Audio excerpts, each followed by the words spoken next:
David Glenn, he's the Director of Government and Policy Relations for the Home Builders Association of the Greater Austin area. Let's just say he has a lot of knowledge when it comes to building homes. Okay. All right? You know what I'm saying? I can get my head around that. David, good morning. Good morning. Good morning. Thanks for having me. We've been hearing you a lot in the news over the past few days, and we wanted to talk to you about, I guess, this rewrite of our land use codes. It's, I guess, a newer version of CodeNEXT, which turned out to be a big failure. And I want to talk about this in simple terms. What will CodeNEXT do to property owners, business owners? What kind of new regulations are you concerned about or support as they rewrite these rules for what we could do with our own property? Right. So I think the best place to start here is not what the code will do, but let's start with what it won't do. And I'll just open by saying it's a 1,500-page document, so it's really hard to break down in simple terms. But I'll do my best. So what this won't do, it won't upzone the entire city to allow for 8-story multiplex apartment complexes in the middle of neighborhoods, and it's not going to solve our affordability problems. It's not going to make homes, cheap all of a sudden. But what it can do is it can allow for Austin to get back on track with its housing supply. So if you were to build out the entire city right now with every entitlement available, you would get about 84,000 units. When in fact, to keep up with growth over the next 25 years, we need 135,000 units. With 100 people moving here a day, we only build a quarter of a house for each of those people as they come in. So the goal of this code is to maybe free up some of the burdens of the hurdles to put more housing on the ground. That can be a number of things. It can be increased entitlements along the transit zones, and it can be reduce regulations so that whenever someone's trying to build a house or remodel your own house, it's an easier, faster process, which ultimately makes it more affordable. Whenever I'm listening to some of these hearings from various politicians on the city council, there seems to be a tone that they take that is negative towards single-family dwellings. Do you get that same feeling? I think that there are some folks up there who would prefer that we had fewer single-family houses. Of course, the solution is not one type of housing over the other. It's a multi-pronged approach. However, right now in Austin, the code is very biased towards single-family houses. So that's really the thing that gets built most often. So, for example, you have a single-family home, an older single-family home, it gets demolished. What do? You build another single-family home. What this code sets out to do is to allow for more flexibility so that maybe that small single-family home can be rebuilt into a duplex or a triplex to allow for more affordable units that can kind of divide the cost of the land.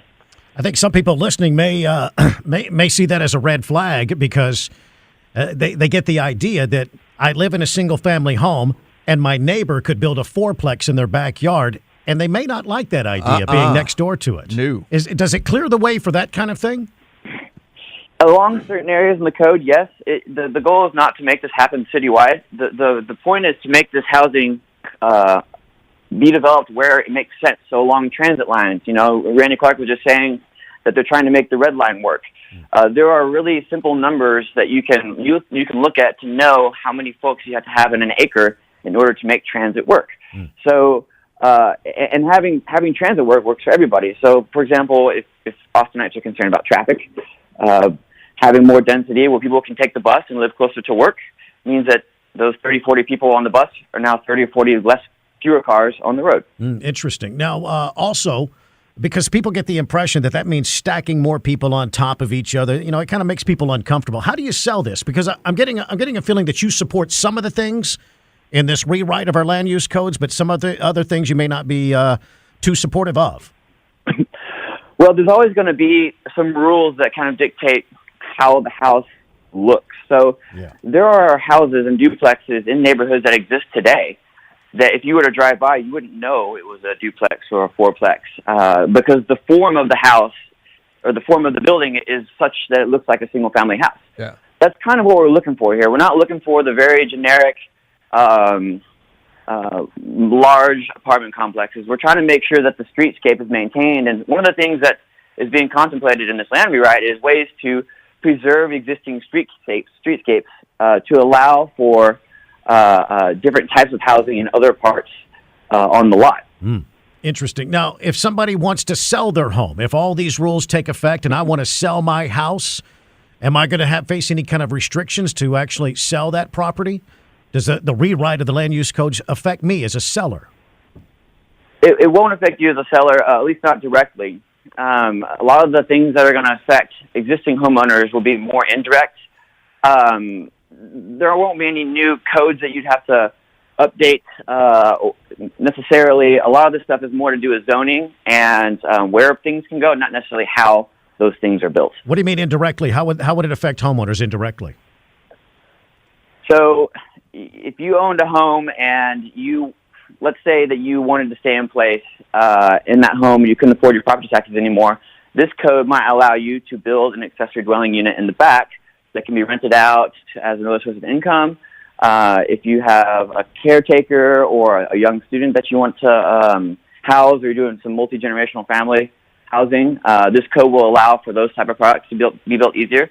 But when it comes to actually selling your home, there's not going to be a whole lot of a change for that person. Yeah. Now you work very closely with area home builders. I would assume all of them, as the director of government relations and policy for the Home Builders Association for the Austin area.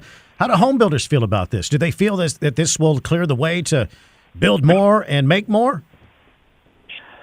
So we represent all types of home builders, from the 1 or 2 custom homes a year all the way up to the large folks who build, thousands of homes a year, and everybody in between.